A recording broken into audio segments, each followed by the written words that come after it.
Just a quick heads up, this video is intended as a companion piece to my video on the supposed frequency of false accusations, which you can find linked in this video. It goes over some stuff I'll be discussing here, and while I'll do my best to have this video stand on its own, it might help to know the full context of some things I'll be referencing. I also just wanted to let you guys know that this video is going to contain some pretty explicit mentions of assault. I usually try to avoid that sort of thing where I can, but here it's pretty much unavoidable, so be warned. As I was ramping up to post my video on the so-called prevalence of false accusations of rape and assault, a highly public allegation was made against Minecraft YouTuber Georgenotfound by another streamer, Caitibugzz. In the last week, as more details about this story have been revealed, the drama continues to unfold and more people throw their own take onto the pile, resulting in this nightmarish clip of one person reacting to another person's reaction video of a public allegation of assault, and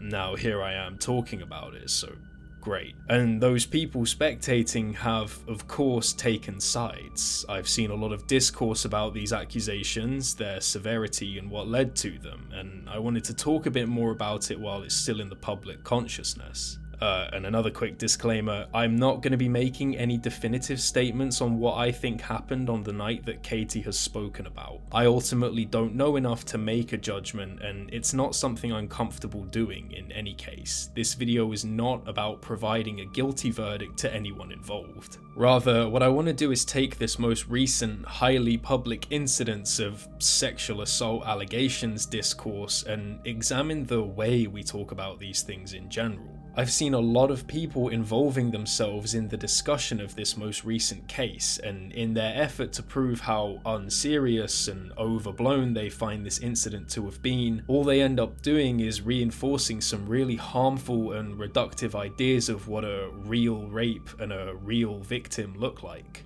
So let me first clarify what those ideas are. A document written by Kimberly Lonsway and Joanne Archambault of End Violence Against Women International puts it this way. If you were to ask a room full of people to describe what sexual assault is like, they might give you some of the following characteristics. The victim and the suspect do not know each other. There was a weapon used, or physical violence was reported. There are signs of physical injury. The victim is hysterical and reports to law enforcement immediately. The victim did not exercise bad judgment at the time of the assault. The victim does not change his or her account of what happened and is certain of the details. And not a single detail in the victim's account is provably false. These are all the expected traits of a credible rape victim, and you've probably seen them depicted in some tacky crime procedural or something. These perceptions have had a huge impact on our societal understanding of what rape and assault is, and very often cause us to disregard anything beyond these strict definitions. Lonsway and Archambault then go on to describe some traits of an assault case that often result in the complainant being treated with a high amount of skepticism, traits that they describe as red flags.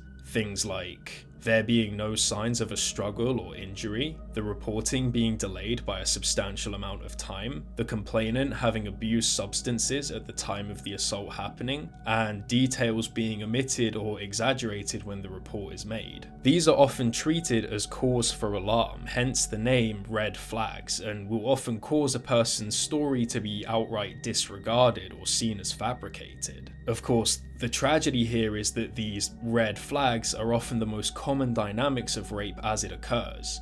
A lot of these traits, including those that make the victims seem less credible, are actually those that make them more susceptible to these crimes in the first place. This is why it's important to be careful with how we talk about allegations and what we think of the credibility of those making them. If you don't know the realistic dynamics of rape and assault before chiming in with what you think a credible victim looks like, all you end up doing is reinforcing harmful, baseless stereotypes that limit our understanding of what assault actually is. You can see this in full effect with how YouTuber Tom Dark, better known as turkeytom, describes Katie's experience, contrasting it with what he thinks a real assault looks like. He took it a step further in front of everyone. Doesn't that make sense though? Like, if he was trying to be evil with it, wouldn't he do it privately when no one's around so he can get you rather than in front of everyone? I mean, if you're cuddling and he immediately takes his dick out and just shoves it in your through your jeans, through a hole he ripped with his Bowie knife. Like, that's one thing. Here we can see that Tom is relying on the stereotypical signs of an assault that would show signs of a struggle or physical violence, despite this not typically being the case in many instances. And again, I'm not trying to make any definitive claims on Katie's story or what happened that night, nor am I trying to invalidate the experiences of anyone who did have something like that happen to them. Rather, I want to point out the one-dimensional view of things that people often have when talking about these crimes, and the harmful and restrictive effect this has on the way that we think about them. Tom then goes on to say that in every sexual encounter you have a responsibility to advocate for yourself if you're uncomfortable, going so far as to place blame on Katie for not doing so.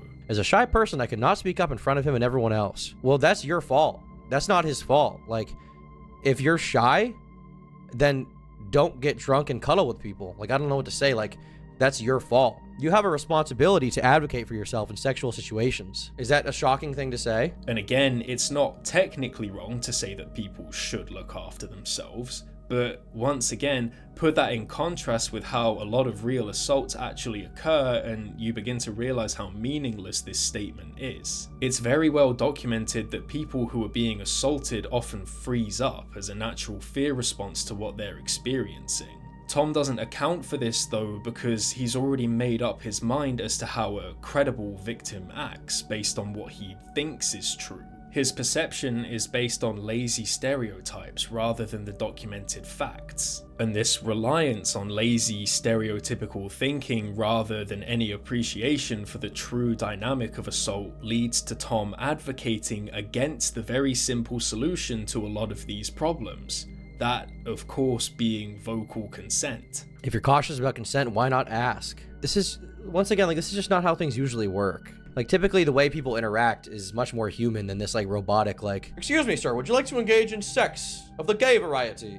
"Why, yes, sir, I would love to engage in sex of the gay variety. Will you be planning on inserting your penis into my cavity?" "Why, yes, my good sir. In fact, I've drafted up a contract here. A fine contract that we will both sign that will give me permission to insert my penis into your cavity consensually, signed by a judge." And this is something that a lot of, I don't even know what to call them, anti-vocal consent advocates love to bring up. The idea that if you so much as ask someone if they're okay with something, then it's the equivalent of signing a contract and having a lawyer present. Signed by Rick and Morty. They're both going to sign it. They're the officiators of this contract. And this is such a dishonest and smooth-brained take that I struggle to believe anyone actually believes this. There's a mile-wide gap between assault and having a written contract and a lawyer present. Literally just any statement or question to check in with how the other person is feeling. It doesn't have to be difficult, so why do you try to make it sound so complicated? The only defense I've ever seen of this stance is that asking for consent might kill the mood.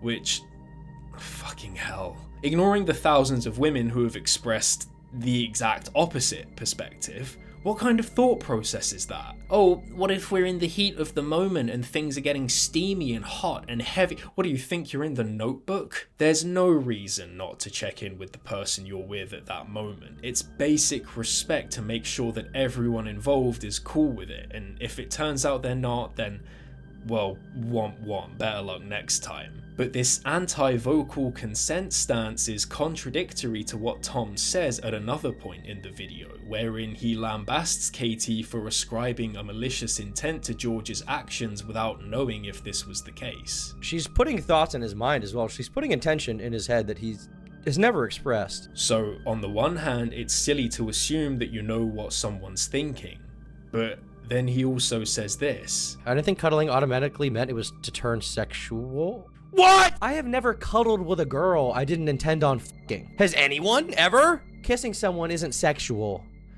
His dick is lined up with your cavity. It's not sexual. You either are a liar or have no brain. Either way, brain dead. So which is it? Is she supposed to know what he wants, or is it silly to assume? Man, if only there was some way that he could have spoken with her about what he wanted and seen if she was on the same page. But nah, that's too complicated apparently. This weird contradictory stance does nothing but reinforce the idea of the perfect victim, The idea that in order for your story to be credible, you have to have done everything perfectly, otherwise the blame falls on you. Tom repeatedly employs lazy, stereotypical thinking to highlight what he thinks a credible or reasonable victim would do, completely ignoring the very real dynamics of how many assaults actually happen. And again, I don't care what you think of Katie's story or allegations, and if you think I'm trying to reinforce her claims, then you haven't been paying attention. My issue lies in Tom co-opting these lazy, anti-victim stereotypes and reinforcing them for the sake of appearing rational and dunking on someone. And of course, this attitude is then adopted by his audience. So many of the comments under this video do little more than parrot the red flags in Katie's story to highlight that they discredit her or stories like hers. People saying that it was her fault because she was drunk, disbelieving her because she seems calm at the start of the video, and asking why there was such a delay between the night in question and Katie coming out with her story, disregarding that these are all very common and documented behaviours in proven assault victims. This is the danger of this lazy thinking that Tom, as well as many other creators, employ when talking about these issues. It actively makes people ignorant to the reality of a very serious problem. Once again, I'm not trying to make a definitive statement on Katie's claims, I just want us to have a bit more care when we talk about these things. Regardless of the outcome of this case, regardless of if Katie ever comes out and retracts her claims or admits that she lied, I just want you to think about the future for a second and think about this question. How are you going to treat future stories that share these same qualities? If some person comes out with a story of assault and describes how they were in an altered state of mind, maybe didn't make the best decisions in the lead up to the assault, and maybe don't have all of the facts straight because they've been through an incredibly stressful and traumatic event, are you going to say that their assault didn't happen because it doesn't match the picture you already have in your head? If you do, then you're actively ignoring the very common dynamics of assault because it allows you to not question your definition of what sexual assault actually is. I was going to say that this whole controversy's timing was rather fortuitous, considering I'd just spent 2 months working on a video about false accusations. But the longer I thought about it, the more I realised that this wasn't the case, and that this is, in fact, a continual process. Victims continue to be met with skepticism, disbelief, and very often blame, because people don't understand the true dynamics of rape and assault. Tom himself even directly uses the phrase, "that's your fault." As a shy person, I could not speak up in front of him and everyone else. Well, that's your fault. That's not his fault. When talking about the freeze response, which is, again, a very common thing for victims to experience. And that's concerning to me, because it only serves to reinforce and solidify these lazy, anti-victim stereotypes that many people,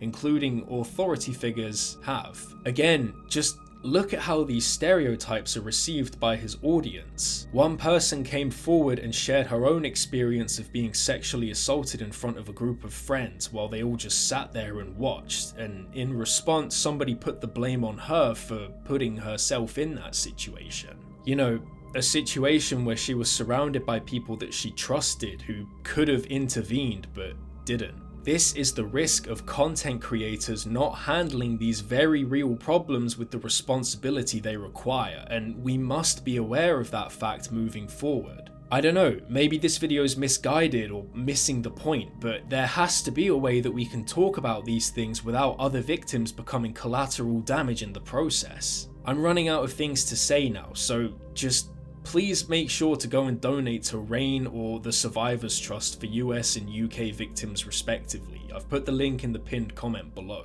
For all the talk of real victims and whatnot, let's do what we can to make sure that we're actually helping them, rather than just thinking we are and using them to tear other people's stories down.